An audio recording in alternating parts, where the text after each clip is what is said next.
Assalamualaikum warahmatullahi wabarakatuh. Kami dari kelompok 1 yang beranggotakan Sa'diatul Uqbah dan saya sendiri Astuti Alawiyah yang akan menjelaskan tentang konsep dasar fonologi. Yang pertama saya akan menjelaskan tentang pengertian fonologi. Baik, fonologi berasal dari dua kata, yakni fon yang berarti bunyi dan logos yang berarti ilmu. Secara sederhana, fonologi dapat dikatakan sebagai cabang ilmu bahasa yang mempelajari bunyi-bunyi bahasa. Yang dimaksud bunyi bahasa adalah yang dihasilkan oleh alat ucap manusia. Selain itu, bunyi bahasa dapat pula diartikan sebagai bunyi yang diartikulasikan yang menghasilkan gelombang bunyi sehingga dapat diterima oleh telinga manusia. Bunyi bahasa yang dimaksud dalam fonologi adalah bahasa yang memenuhi hakikat bahasa. Fonologi juga dibagi menjadi dua cabang, yaitu fonetik dan fonemik. Yang pertama, fonetik. Fonetik adalah cabang ilmu linguistik yang mempelajari bunyi bahasa tanpa kaitan fungsinya sebagai pembeda makna, yaitu mulai dari bagaimana bunyi dihasilkan, bagaimana bunyi merampati udara, sampai dengan bagaimana bunyi diterima oleh organ pendengaran manusia. Fonetik yaitu mempelajari tata bunyi tanpa kaitannya sebagai pembeda makna. Fonetik dapat diartikan sebagai cabang ilmu linguistik yang menelaah mengenai bunyi bahasa tanpa kaitannya sebagai pembeda makna. Maksudnya adalah tanpa memperhatikan apakah bunyi tersebut mempunyai fungsi sebagai pembeda makna atau tidak. Misalnya proses pengucapan vokal A, I, U, konsonan B, P, G. Fonetik dapat dibedakan menjadi tiga jenis, yaitu fonetik artikulatoris, akustis, dan auditoris. Yang pertama, fonetik artikulatoris. Fonetik artikulatoris adalah fonetik yang mempelajari bagaimana mekanisme alat-alat ucap manusia dapat menghasilkan bunyi bahasa secara mengklarifikasikan bahasa berdasarkan artikulasinya. Jenis biasanya menjadi kajian para linguis, terutama dalam hal mengkaji bagaimana menuturkan bunyi bahasa secara tepat berdasarkan cara dan bentuk artikulasinya. Fonetik artikulatoris disebut juga fonetik organis atau fonetik fisiologis, mempelajari bagaimana mekanisme alat-alat bicara manusia bekerja dalam menghasilkan bunyi bahasa serta bagaimana bunyi-bunyi itu diklasifikasikan. Pembahasannya antara lain meliputi masalah alat-alat ucap yang digunakan dalam memproduksi dalam bahasa itu, mekanisme arus udara yang digunakan dalam memproduksi bunyi bahasa, bagaimana bunyi bahasa itu dibuat, mengenai klasifikasi bahasa yang dihasilkan serta apa kriteria yang digunakan, mengenai silabel, dan juga mengenai unsur-unsur atau ciri-ciri suprasegmental seperti tekanan, jeda, durasi, dan nada. Yang kedua, fonetik akustik.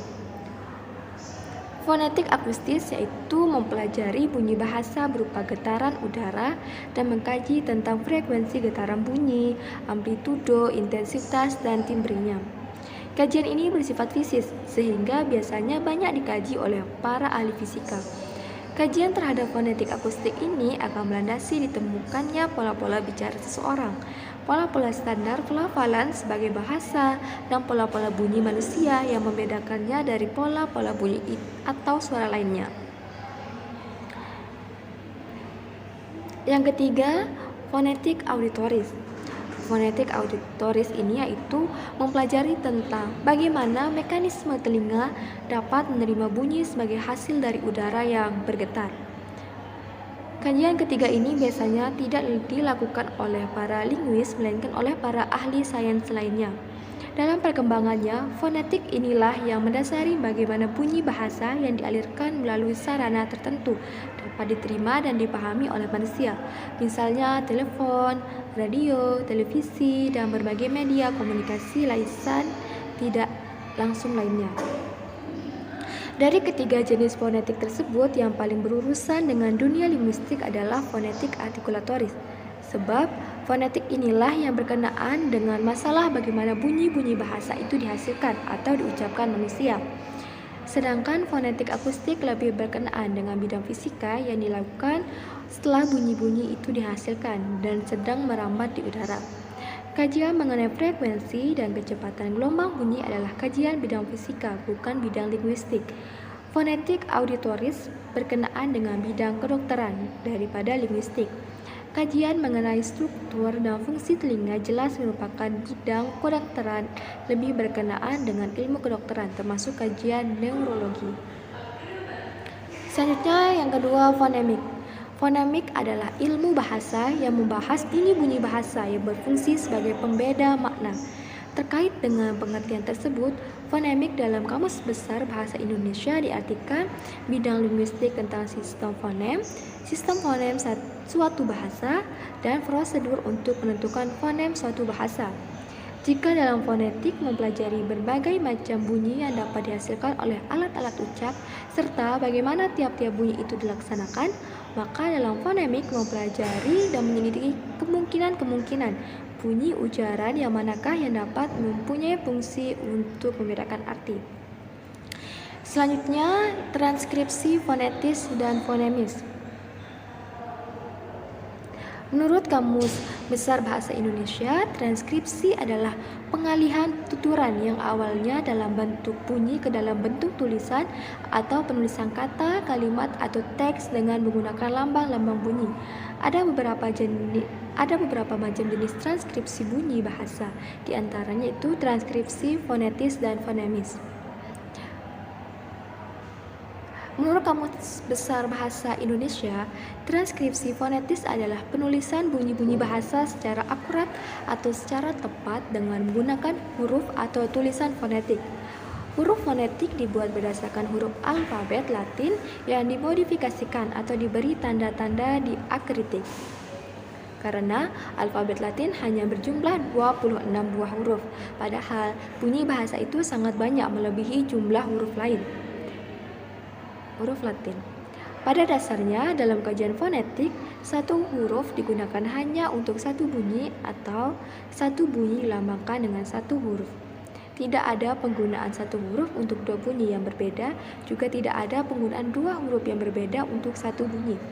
Jadi, transkripsi fonemis adalah transkripsi yang menggunakan satu lambang untuk menggambarkan satu fonem tanpa melihat perbedaan fonetisnya. Selanjutnya, alat ucap manusia. Jadi, alat ucap manusia meliputi seluruh saluran yang digunakan udara yang keluar dari paru-paru.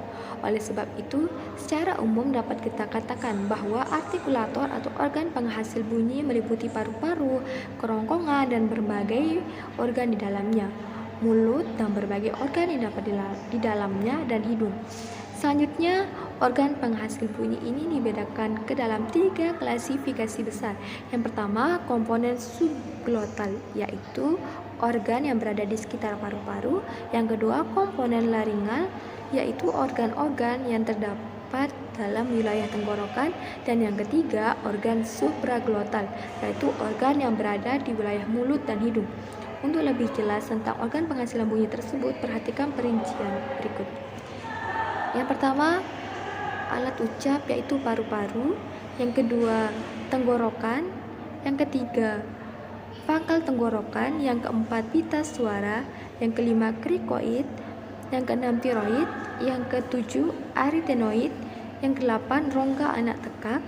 Yang ke-9, epiglotis. Yang ke-10, akar lidah. Yang ke-11, punggung lidah. Yang ke-12, tengah lidah. Yang ke-13, daun lidah. Yang ke-14 ada ujung lidah. Yang ke-15 ada anak tekak. Yang ke-16 langit-langit lunak. Dan yang ke-17 langit-langit keras. Yang ke-18 ada gusi. Yang ke-19 ada gigi atas. Yang 20 gigi bawah. Yang 21 ada mulut. Selanjutnya 22 rongga mulut. Yang selanjutnya 23 rongga hidung. Selanjutnya yang 24 rongga mulut. Dan selanjutnya yang 25 atau yang terakhir yaitu rongga hidung. Mungkin ini saja yang dapat saya sampaikan. Selanjutnya akan dijelaskan oleh rekan saya, Sa'diatul Uqbah. Bismillahirrahmanirrahim. Di sini saya akan melanjutkan penjelasan dari Mbak Astuti, yaitu tentang klasifikasi bunyi. Klasifikasi bunyi dibagi menjadi 10. Yang pertama, berdasarkan ada tidaknya rintangan terhadap arus udara dalam saluran suara. Di sini dibagi menjadi 3. Yang pertama, vokal. Vokal adalah bunyi bahasa yang arus udaranya tidak mengalami rintangan. Pada pembentukan vokal tidak ada artikulasi. Yang kedua, konsonan. Konsonan adalah bunyi bahasa yang dibentuk dengan menghambat arus udara pada sebagian alat ucap. Dalam hal ini terjadi artikulasi. Yang ketiga, bunyi semivokal. Bunyi semivokal adalah bunyi yang secara praktis termasuk konsonan, tetapi karena pada waktu diartikulasikan belum membentuk konsonan murni. Yang kedua, berdasarkan jalan keluarnya arus udara. Di sini dibagi menjadi 2. Yang pertama, bunyi nasal, yaitu bunyi yang dihasilkan dengan menutup arus udara keluar melalui rongga mulut dan membuka jalan agar arus udara dapat keluar melalui rongga hidung.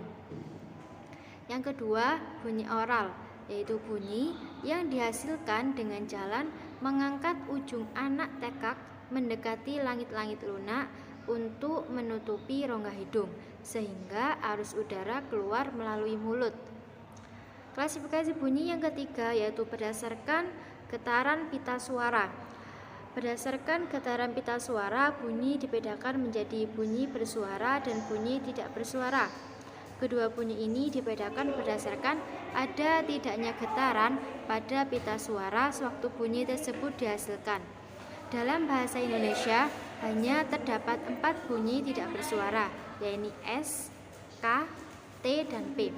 Bunyi-bunyi tidak bersuara yang menempati awal kata akan luluh ketika mendapatkan imbuhan M dan N ataupun imbuhan P dan N. Klasifikasi bunyi selanjutnya yaitu berdasarkan ada tidaknya ketegangan arus udara saat bunyi diartikulasikan. Di sini dibagi menjadi 2 yaitu bunyi keras dan bunyi lunak. Bunyi keras atau disebut fortis yaitu bunyi bahasa yang pada waktu diartikulasikan disertai ketegangan kuat arus. Yang kedua, bunyi lunak atau bisa disebut lenis yaitu bunyi yang pada waktu diartikulasikan tidak disertai ketegangan kuat arus. Klasifikasi bunyi selanjutnya yaitu berdasarkan lamanya bunyi tersebut diucapkan atau diartikulasikan. Bunyi dibedakan menjadi 2 yaitu bunyi panjang dan bunyi pendek. Vokal dan konsonan dapat dibedakan menjadi bunyi panjang dan juga bunyi pendek. Dalam bahasa Indonesia, bunyi ini tidak dikenal atau dengan kata lain tidak terdapat bunyi panjang dan bunyi lunak dan bunyi pendek. Selanjutnya, berdasarkan derajat kenyaringannya, bunyi dibedakan menjadi bunyi nyaring dan bunyi tidak nyaring. Derajat kenyaringan ditentukan oleh luas atau besarnya ruang resonansi pada waktu bunyi diucapkan. Makin luas ruang resonansi saluran bicara waktu membentuk bunyi, makin tinggi derajat kenyaringannya. Begitu pula sebaliknya. Selanjutnya, berdasarkan perwujudannya dalam suku kata, yaitu dibagi menjadi 2, bunyi tunggal dan bunyi rangkap. Bunyi tunggal yaitu bunyi yang berdiri sendiri dalam satu suku kata, semua bunyi vokal atau monofton dan konsonan. Yang kedua, bunyi rangkap yaitu 2 bunyi atau lebih yang terdapat dalam satu suku kata. Bunyi rangkap terdiri dari diftong yaitu vokal rangkap ai, au, dan oi. Dan yang kedua, klaster atau gugus konsonan seperti PR, KR, TR, dan PL. Selanjutnya, berdasarkan arus udara. Yang pertama, bunyi agresif yaitu bunyi yang dibentuk dengan cara mengeluarkan arus udara dari dalam paru-paru. Bunyi agresif dibedakan menjadi bunyi agresif pulmonik, bunyi agresif glotalik, bunyi ingresif glotalik, dan ingresif velarik. Bunyi agresif pulmonik dibentuk dengan mengecilkan ruang paru-paru, otot-otot perut, dan rongga dada. Bunyi agresif glotatik terbentuk dengan cara merapatkan pita suara sehingga glotis dapat dalam keadaan tertutup. Bunyi ingresif yaitu bunyi yang dibentuk dengan cara menghisap udara ke dalam paru-paru. Kemudian bunyi ingresif glotalik pembentukannya sama dengan egresif glotalik tetapi berbeda pada arus udara.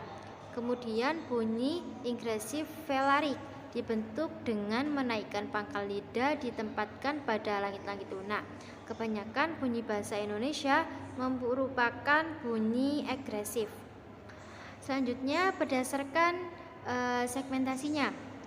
Berdasarkan segmentasinya dapat tidaknya bunyi ditulis dalam sebuah huruf. Terdapat dua kelompok bunyi yaitu bunyi segmental dan bunyi supramental. Bunyi segmental merupakan bunyi yang dapat disegmentasikan seperti bunyi vokal, semivokal, konsonan, difton, dan klaster. Bunyi supramental merupakan bunyi yang tidak dapat disegmentasikan seperti bunyi tekanan, nada, jeda, dan durasi. Yang terakhir berdasarkan keasliannya. Pada saat menghasilkan bunyi-bunyi bahasa tidaklah berdiri sendiri, tetapi saling mempengaruhi. Atas dasar pengaruh ini timbullah bunyi-bunyi bahasa sertaan. Bunyi sertaan merupakan bunyi yang timbul sebagai hasil interaksi antara bunyi-bunyi utama. Dalam hal ini, bunyi sertaan dapat pula dikatakan sebagai bunyi pengiring. Bunyi-bunyi sertaan tersebut antara lain yang pertama, labialisasi, yakni bunyi sertaan yang dihasilkan oleh bibir. Yang kedua, palatalisasi, yakni bunyi sertaan yang dihasilkan tengah lidah. Yang ketiga, nasalisasi, yakni bunyi sertaan yang dihasilkan hidung. Yang keempat, velarisasi, yakni bunyi sertaan yang dihasilkan langit-langit lunak. Yang kelima, retrofleksi, yakni bunyi sertaan yang dihasilkan ujung lidah. Dan yang keenam, glotalisasi, yakni bunyi sertaan yang dihasilkan penutup glotis. Selanjutnya, cara menghasilkan bunyi. Yang pertama, paru-paru. Paru-paru merupakan organ yang berfungsi untuk memompa udara keluar melewati berbagai organ berikutnya. Proses pemompaan udara keluar ini berlangsung secara alami bersamaan dengan proses bernafasnya manusia. Kemudian udara yang menuju ke atas dan keluar melalui batang tenggorokan mengalir melalui glotis, yaitu bagian dari laring, dan laring itu sendiri merupakan bagian dari tenggorokan. Berhadapan dengan glotis terdapat dua selaput yang disebut pita suara, meskipun bentuknya lebih menyerupai tirai. Yang ketiga, rongga anak teka. Rongga anak teka berada di antara pangkal tenggorokan dan rongga mulut dan rongga hidung, berfungsi sebagai saluran udara yang akan bergetar bersama dengan pita suara. Bunyi yang dihasilkan nantinya itu disebut bunyi faringal. Yang keempat, pita suara. Bunyi yang dihasilkan pita suara diatur oleh sistem otot aktinoid. Pita suara bagian depan mengait pada tulang rawan tiroid. Pita suara dapat membuka luas atau menutup. Hal ini berfungsi sebagai katup yang mengatur jalannya udara dari paru-paru ketika melalui tenggorokan. Sebagai akibat dari membuka dan menutup pita suara akan memunculkan rongga di antara pita suara yang disebut glotis. Posisi glotis ada 4 macam, yaitu membuka lebar, membuka, menutup, dan menutup rapat. Proses bergetarnya pita suara disebut proses finasi. Pita suara ini dapat dirapatkan sama sekali sehingga menyumbat aliran udara yang keluar atau masuk. Sebagaimana jika kita menahan nafas, pita suara itu dapat direnggangkan dan masing-masing dibalikan ke setiap sisi. Sebagaimana jika kita bernafas biasa, ketika udara bisa lewat dengan bebas tanpa mengeluarkan bunyi. Penghambatan sementara oleh pita suara yang diikuti oleh pengeluaran udara akan menghasilkan bunyi yang disebut hamzah atau hambat glotal.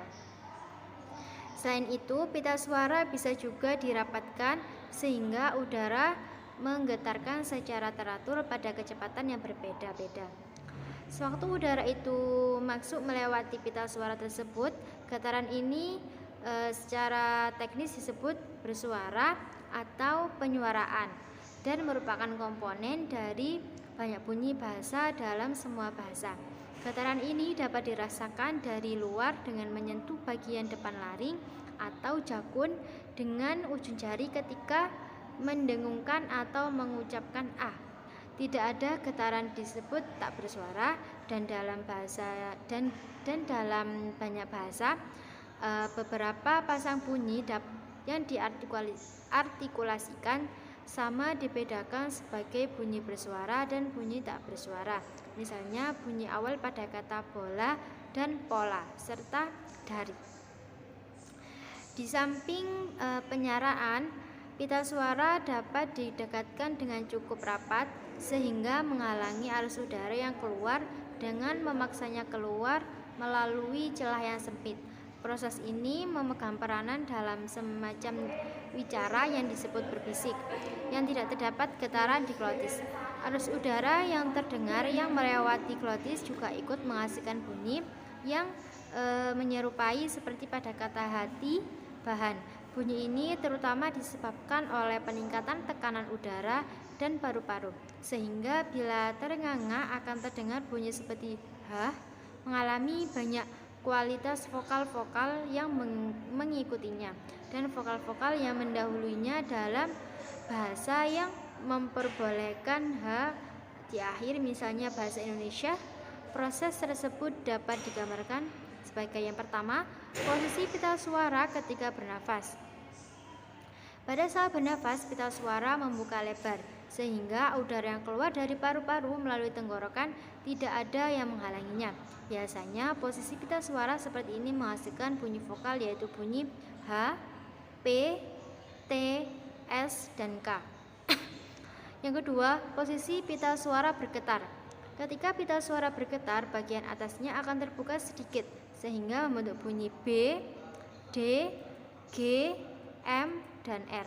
Sementara itu, pita suara yang tidak bergetar akan menghasilkan bunyi P, T, C, K, kemudian F, H, dan S. Yang ketiga, posisi pita suara ketika mengucapkan bunyi glotal. Saat mengucapkan konsonan glotal, pita suara menutup sehingga bunyi melalui tenggorokan berhenti sejenak dan menghasilkan bunyi hamzah. Yang keempat, posisi pita suara ketika berbisik. Posisi pita suara ketika berbisik, bagian bawahnya menutup sedikit, udara yang keluar pun berkurang hingga bunyi-bunyi bahasa yang dihasilkan tidak jelas terdengar. Macam-macam posisi pita suara dapat dilihat. Yang pertama, glotis terbuka lebar dalam bernafas normal. Yang kedua, glotis terbuka dalam menghasilkan bunyi tak bersuara. Yang ketiga, glotis tertutup dalam menghasilkan bunyi bersuara. Yang keempat, glotis tertutup rapat dalam menghasilkan bunyi hamzah. Kemudian cara menghasilkan bunyi yang kelima, pada langit-langit lunak atau velum dan anak tekak atau uvula. Dalam menghasilkan bunyi bahasa dapat turun atau naik. Ketika bernafas normal, langit-langit lunak dan anak tekak akan turun sehingga udara dapat leluasa melalui hidung, termasuk ketika membentuk bunyi nafas. Sementara itu saat menghasilkan bunyi termasuk ketika membentuk bunyi nasal. Sementara itu saat menghasilkan bunyi non-nasal, langit-langit lunak dan anak tekak itu menutup rongga hidung. Sebagai tambahan, bunyi bahasa yang dihasilkan dengan hambatan anak tekak disebut bunyi uvular. Yang keenam, langit-langit keras. Langit-langit keras merupakan susunan dari tulang belulang. Pada bagian depannya, mulai dari langit-langit cekung ke atas, diikuti oleh bagian belakang yang lunak. Untuk menghasilkan bunyi bahasa, langit-langit keras menjadi artikulator aktif pasif. Artikulator aktifnya yaitu ujung lidah dan tengah lidah. Dalam hal ini, bunyi yang dihasilkan oleh langit-langit keras disebut bunyi palatal, sedangkan bunyi yang dihasilkan oleh ujung lidah disebut bunyi apikal. Selain itu, bunyi yang dihasilkan oleh tengah lidah atau medium disebut bunyi medial. Biasanya bunyi-bunyi tersebut digabungkan menjadi apikopalatal dan media palatal. Selanjutnya, gusi. Gusi merupakan titik artikulasi dalam membentuk bunyi bahasa, sedangkan artikulator aktifnya ialah ujung lidah. Bunyi yang nantinya dihasilkan oleh gusi disebut bunyi alveolar. Selain itu, gusi dapat pula bersama-sama dengan daun lidah atau lamina membentuk bunyi bahasa sehingga menghasilkan bunyi laminal. Gabungan kedua bunyi itu disebut bunyi lamino-alveolar. Selanjutnya gigi. Gigi yang berperan penting saat membentuk bunyi bahasa ialah gigi atas. Biasanya gigi atas bersama-sama dengan bibir bawah atau ujung lidah. Bunyi bahasa yang dihasilkan oleh gigi atas dan gigi bawah disebut bunyi dental. Sedangkan bunyi yang dihasilkan oleh gigi atas dan bibir bawah disebut bunyi labiodental. Di samping itu, bunyi bahasa yang terbentuk melalui gigi atas dan ujung lidah disebut bunyi apicodental. Selanjutnya bibir. Bibir terbagi dari dua bagian, yaitu bibir atas dan bibir bawah. Pada saat membentuk bahasa, bibir atas berfungsi sebagai artikulator pasif bersama-sama dengan bibir bawah yang menjadi artikulator aktif. Dalam konteks ini, bunyi yang dihasilkan oleh dua bibir disebut bunyi bilabial. Yang terakhir, lidah. Dalam bentuk bunyi bahasa, lidah berperan aktif sebagai artikulator. Lidah terdiri dari bagian akar lidah, pangkal lidah, tengah lidah, daun lidah, dan ujung lidah. Bunyi bahasa yang terbentuk melalui akar lidah bersama-sama dengan tenggorokan akan menghasilkan bunyi radikal, faringal. Pangkal lidah bersama-sama dengan langit-langit lunak akan menghasilkan bunyi dorsovelar. Tengah lidah bersama-sama dengan langit-langit garas akan menghasilkan bunyi apico-alveolar. Ujung lidah bersama-sama dengan gusi menghasilkan bunyi apico-alveolar, dan ujung lidah bersama-sama dengan gigi atas menghasilkan bunyi apicodental. Selanjutnya, alat ucap di atas dapat dikelompokkan menjadi 3 kelompok, yakni kelompok subglotal, komponen laring, dan komponen supraglotal. Komponen subglotal meliputi paru-paru, saluran bronkial, dan saluran pernafasan. Komponen laring meliputi pita suara dan seluruh saluran yang terdapat dalam tenggorokan. Komponen supraglotal meliputi seluruh alat ucap yang terdapat di dalam mulut dan hidung. Sekian penjelasan dari saya, kurang lebihnya saya mohon maaf. Wassalamualaikum warahmatullahi wabarakatuh.